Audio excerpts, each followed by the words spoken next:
This Steve Jones Show podcast is now loading. The Steve Jones Show podcast is presented by Sunbury Motor Company, Purdy Insurance, Brewers Outlet, and NIL Game Changers.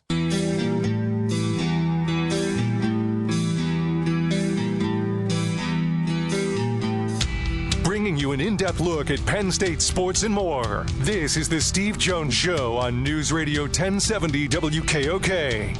The Steve Jones Show is presented by Purdy Insurance, Brewers Outlet, NIL Game Changers, and Sunbury Motor Company.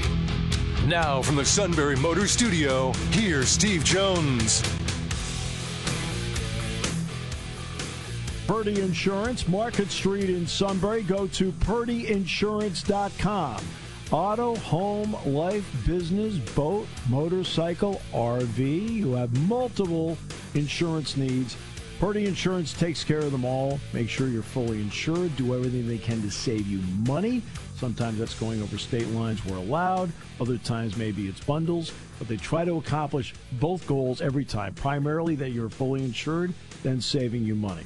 Great pros who happen to be really good people. And don't forget about the Purdy Memorial Golf Tournament next Wednesday at the Susquehanna Valley Country Club, benefiting the Greater Susquehanna Valley YMCA. And we open up and get going with Ryan Snyder, Blue White Illustrated on 3.com. Sir, welcome after another what appears to be for Penn State successful Lasch Bash. Yeah, successful is an understatement. Can you hear me, Steve? I'm on my headset right now. Can you hear me? I hear you. I hear you loud and clear. And you need every once in a while you go into something like this. And if you can go out and hit the grand slam, it just sets the tone for everything else. It sounds like right out of the gate, they got the grand slam. Kevin Brown, man, absolutely massive commitment for Penn State. I would go as far to say that when you compare him to the 2025 guys who are committed, and you look at the 2026 guys who are committed, who are also very talented, he might be the best player they have committed out of all their guys right now. And I think that speaks really highly to his potential, who he is as a person, everything that Penn State wants in an offensive lineman. So awesome pickup for them. Great kid, fully committed to. Like, he's not going to be a guy you got to worry about at all. I think Penn State fans should be incredibly excited about adding a guy that I think will be a 5-star. We have him as a 4-star at the moment, but a number 28 in the nation, something like that, right around that ballpark. You know, if he stays at that high in the rankings, he'll absolutely end up being a 5-star when it's all said and done. What is it about Penn State where the fit is really great for him? We already know the fit's great, Penn State to him. You know, I would say proximity to home was massive. That was incredibly important to Kevin. But also, he's just a guy that fits all the Penn State things. You know, cares about academics, cares about family, wants to be a leader. You know, there's so many things there that, you know, if you ask James Franklin, what's the ideal recruit? You know, how do they carry themselves? What do they care about? I mean, that's Kevin Brown in a nutshell. And on top of that, you know, his dad played college football. He played at West Virginia. So he's been kind of, I don't want to say born and bred to be an offensive lineman, but technique perspective and all these little things, he's just so much more advanced, I think, than a lot of other guys at his age or even some that are older. So, I mean, to me, like I said, I think he may be the best player they have committed of any class right now. And that includes an all-star, great-looking quarterback, Troy Hugh, who was just here this past weekend. Messiah Mickens, of course, in 2026, who's also a top 100 guy. And, of course, they just got Max Granville on campus and, you know, have a lot of other good players in 2025 as well. So I'm incredibly high on Kevin Brown. I think Penn State fans should be so excited about that. And, you know, I know just from talking to different sources that Penn State's very excited about it as well. Right, so then there's the next part of this. I mean, sometimes you'll get a guy like this, and if it turns out that he's somebody that wants to recruit other players, they end up being a Pied Piper, which I refer to all the time. Does he have that kind of personality? Just did that interview yesterday with him, man. You know, he was saying kind of basically that, did he want to do all the visits, and was he getting sick of phone calls? Yes. I mean, that was a part of him deciding early. But his other big part of this was, hey, I want to be a leader. You know, I want to be a guy who builds this class and helps build this class, you know, into something really special. And it's already, I mean, right now, it's incredibly early, of course, with 2026. But if you do look at the team ranking, they're number 2 in the country right now. Only Auburn's gotten off to a better start for 2026. So, yes, very early. They only have 4 guys right now, but 3 of them are top 100 prospects. So you put a guy like Messiah Mickens in there, who's already been building all these relationships. Troy Hune, of course, he's out on the West Coast, but a very social kid, absolutely will be connecting with guys. And then you add a Kevin Brown in there, a guy who is outspokenly saying, hey, I want to be a leader. I want to build relationships and take this class to another level. Well, I mean, could Penn State fans ask for a better start for 2026? I don't think you can, as far as you got really talented players and you got guys that want to get out there and do some peer recruiting. Ryan, what about the next part of this? Because Lasch Bash isn't just about one guy coming in. They bring more than 60 prospects in. How important to you is the element of bonding with guys that then help create a class? Right. So Penn State did a great job this year of separating the event into 2 events. So Friday was a lot about 2026 players, 2027. Not a lot. I think Messiah Mickens was the only one really there on Friday. And then, of course, on Saturday, it was a lot about, well, we got a majority of our committed players. I think it was about 14, 15 or so of the committed guys on campus. And then, of course, they brought in a few other 2025 guys as well, which you guys can read about over on our site. But, I mean, some guys who are committed elsewhere, some players who I think could be making decisions here in the near future. And just from talking to those players, those guys who are wavering right now, maybe on a commitment elsewhere, or, wavering between Penn State and other schools, this absolutely had a massive impact on them. I was just talking to one guy last night. He was talking about how he spent a lot of time with Alex Tash this past weekend, and, he thought that their personalities really clicked. So just a lot of positive feedback from that. And then, of course, it's you want the commits and their families to bond as well, right? The stronger you can get your committed class together, especially with however many months it is until signing day, well, the better your chances are of retaining. And that isn't just with the recruits. I mean, that's with the families as well. I mean, I've talked to so many parents who, talk about how the bond they built with so-and-so and this player's parents and this player's parents. And, when the families are able to build those bonds, not only does carry over the years and make it a strong class, but it helps keep everything together. And in today's world, where coaches are always trying to poach other players, that's incredibly important. Ryan, obviously, there's always time between this and the signing day, and in the case of some guys, it's going to be, it's not this year, it's the year after. But what has Penn State done recruiting-wise the last couple of years, and this year in particular, where they go from June 1 and they get to the Lasch Bash and seem to be getting a haul? Yeah, well, I mean, you can say it about a lot of schools, honestly. I mean, it's just the way the recruiting calendar works. Of course, with kids out of school, it makes it easier for players of all different age groups to visit in the summer, and that's a big part of it. And what you're really seeing is you're seeing a lot of guys who, like a Kevin Brown, right, who have done some spring visits, not really into the recruiting process. Okay, I'm going to make a move early. And then you have the opposite, where you have a lot of 2025 guys for this year, of course, who did go all the way basically until official visits are in June. And then they do that there's always a surge in late June, July. And that's really, that's what we see for at least the 2025 class all across the country this year. I mean, Penn State picked up, what was it? I don't think it was about a dozen, but it was up there as far as 8, 9, 10 guys for the 2025 class within a handful of weeks. And you're going to keep seeing that moving forward, I think. This is the way the recruiting calendar's set up. NIL, of course, is going to play a role no matter what. What kind of job has Penn State done on the NIL front to improve Penn State's NIL and make it competitive with others? Yeah, I mean, it's a good question, Steve, because I can't get a lot of people to talk about it, and I don't know really the reasonings behind that. Maybe I think part of it is because Penn State has to improve, and I think maybe sometimes they're worried that a journalist may put some different numbers out there that not people are okay with. But of course they just had that Avalon event, which was pretty successful from the feedback we've gotten, and it's really just about everybody kind of buying in. And I do think fans are getting more used to that. Now, I also believe that, fans are seeing the revenue sharing coming, and they also believe, well, this is going to get taken off our plate. And I got bad news for people who are donating right now, but that's not going to change. These collectives are here to stay, whether Penn State's, able to put in 12, 15 million of their own money to football. Who knows what that number will be. But my point, though, is the collectives are usually going to kind of be the cherry on top that I think a lot of schools use for recruiting purposes, maybe to boost their chances with other players. So I think when you look at, just from the feedback I've gotten, like, they've done a good job at getting guys that deserve to be at Penn State and then going a little bit above and beyond with some of these guys who are from outside the region. I think that's why you're seeing a little bit of some of these more recent commitments from guys that aren't really from the area. And then, of course, they're doing a great job with the guys who, knew Penn State growing up, care about, all the things that Penn State stands for. And, they're doing their best to make sure those guys are compensated. But James has stuck to his guns, when it comes to, making sure the guys who deserve it and earn it on the field are going to be the team's highest earners. And I don't really see that changing.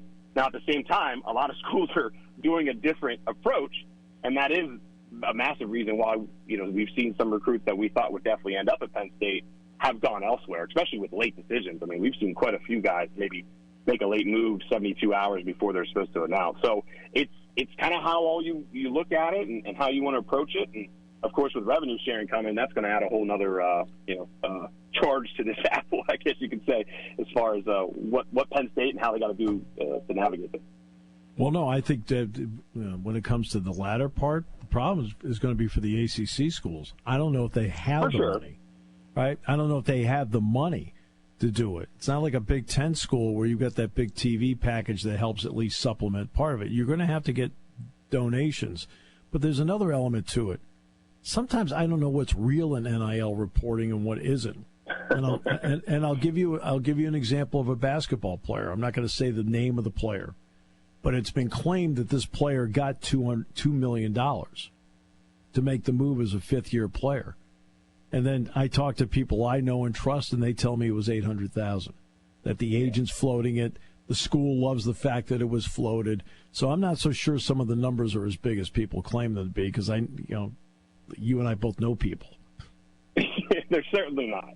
I think we can find substantially more cases where numbers are inflated, right? And look, let's be honest, a lot of those numbers are coming from agents or coming from players' families, whoever may be, that want people to believe these massive numbers when maybe they're not exactly true. So here's one thing I will say, though, is one of Penn State's commits, again, I'm not going to say who exactly, they had a $300,000 offer to go to a certain school, and they passed that up to come to Penn State for a variety of different reasons. So it's all about finding the guys that really fit your program, care about, getting to the next level, care about development, obviously academics and everything socially.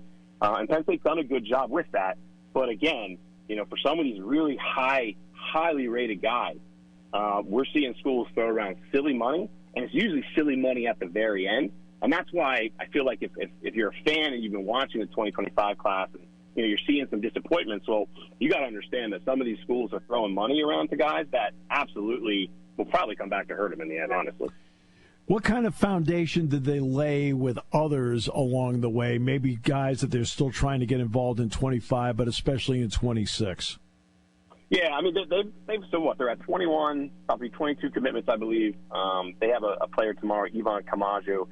We believe he's going to commit to Penn State. Virginia Tech's in the mix there, maybe Rutgers and a few others. But they should. I think they're going to get him tomorrow. I put in a prediction for him a couple days ago.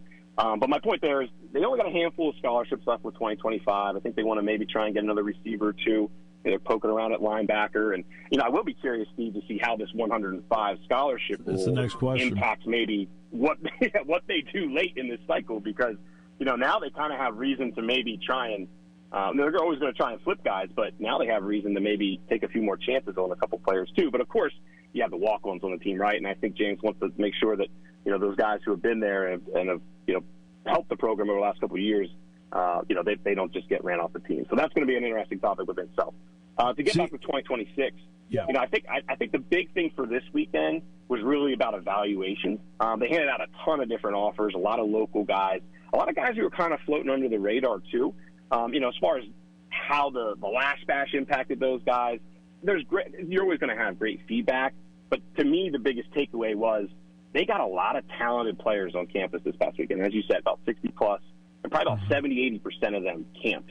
And, that may not sound like a big number when you think about the previous camps, and now you have hundreds of players. But you also got to understand that the ratios of those camps when it comes to true FBS talent is like 10%, maybe not even. So this weekend, to me, was a really good opportunity for Penn State to get accurate evaluations on a lot of those 2026 guys that we're going to be talking about. And some of them are going to have great junior seasons, and we're going to be talking about them a ton, while others are going to kind of, not pan out, right? Exactly, right? So I think that's the big takeaway now, because this junior season evaluation for the film and everything, that's going to have a really big impact on how this board looks, maybe how it looks now compared to how it's going to look 8 months from now. You mentioned the camp part of it. There's just no price you can put on the ability to see someone live and in person. What has that meant from Penn State's point of view about committing to a guy because he camped and they saw it for themselves? If you look at the guys who have camped at Penn State over the years and have gotten offers, the hit rate on them ending up, producing and what Penn State expects is always pretty high. Or at least, if you compare the guys who maybe you haven't, right? Or guys who maybe didn't do Under Armour camps and other ways that Penn State can collect that information. But, James would be the first to tell you that they care a lot about those testing metrics, and as you should. I mean, to see a guy, for example, Jasir Rogers, right? This is a player who just committed this past weekend. Guy from Delaware who, had Indiana and JMU before Penn State offered. And I think a lot of fans would be like, who is this guy? What made them take him so early? Well, my man had almost an 11-foot broad jump, Steve. If you know anything about evaluation and explosiveness, I mean, those numbers are insane. I mean, I can't really think of – the only person I could think of had even close to that was Peter Gonzalez last year, who was right around 11 as well. So I just think that to be able to really understand and see how explosive a player like he is, and then, of course, he also had a 40 number that was pretty incredible as well. I mean, that's why he's part of this class now, and he will be part of this class as long as some other schools don't try and poach him away, which I don't think they will. So it's massively important. It will always be important because you can get numbers from Under Armour, you can get numbers from all these different camps, but when you're not there that day, you don't know how windy it was to maybe aid that 40, or the rainy conditions that made a guy slip and have an 8.5 broad jump compared to a 9.5, something like that. So I think that's where those live in-person evals are just massively important. You mentioned one guy that's probably on the verge of saying yes. How close are there and any others here in this class? Yeah, it's a good question. Right now I'm really kind of focused on Yvonne. He's the most, as far as 20, or the most, he will be the soonest, I guess is the right way to put it. They hosted Cam Smith this past weekend. He's committed to Duke. We'll see where that goes.